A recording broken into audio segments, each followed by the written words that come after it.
Start.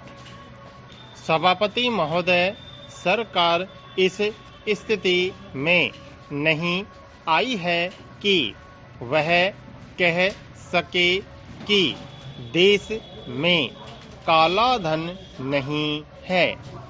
काले धन को निकालने के और प्रयत्न होने चाहिए, लेकिन उसके साथ साथ इस दिशा में भी कदम उठाए जाएं कि ऐसे कामों पर रोक लगाई जाए जिससे लोगों को काला धन कमाने का अवसर ही न मिले।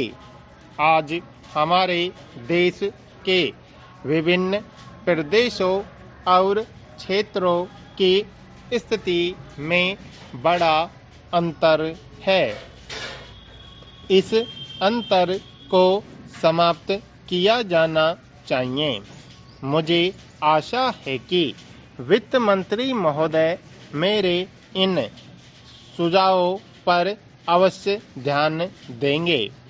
कल मैं वित्त मंत्री जी को बता रहा था कि आप एक तरफ से नए कर लगाकर खजाने को भरने की कोशिश कर रहे हैं और दूसरी तरफ आपके विभाग उस खजाने में छेद कर रुपया निकाल रहे हैं।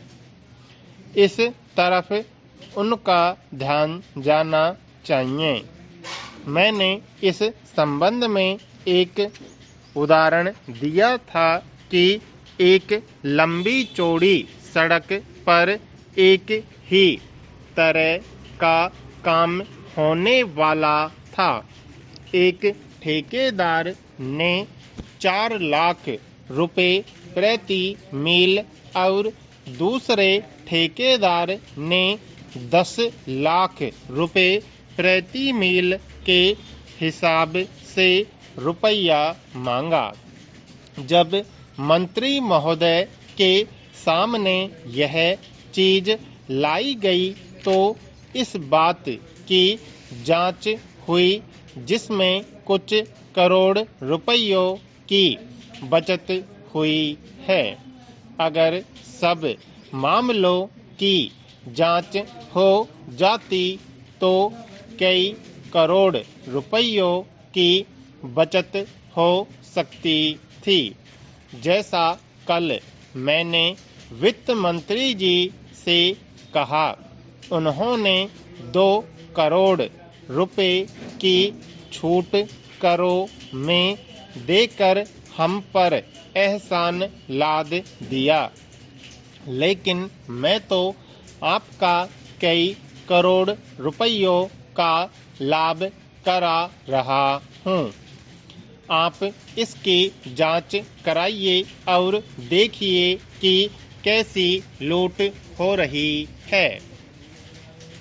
इतना ही नहीं, इसका प्रभाव दूसरे विभागों पर भी पड़ रहा है। वहाँ पर जो दूसरे विभाग काम कर रहे हैं उनकी दरें भी बढ़ रही है या दरें बढ़ने के लिए उनकी मांग बढ़ रही है। जब वही काम एक जगह अधिक लागत में होगा तो दूसरी जगह वही काम कम लागत में नहीं हो सकता।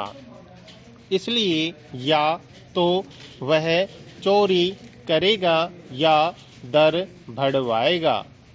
अगर एक सड़क पर ऐसा होता है तो वहाँ जो दूसरे काम चलते हैं उनमें भी ऐसा ही होता है। ठेकेदार आपके विभागों के साथ मिलकर दर बढ़ाते हैं। मैं भ्रष्टाचार की बात नहीं कहता हूँ, उसको न आप बंद कर सकते हैं और न मैं बंद कर सकता हूँ और नए लोग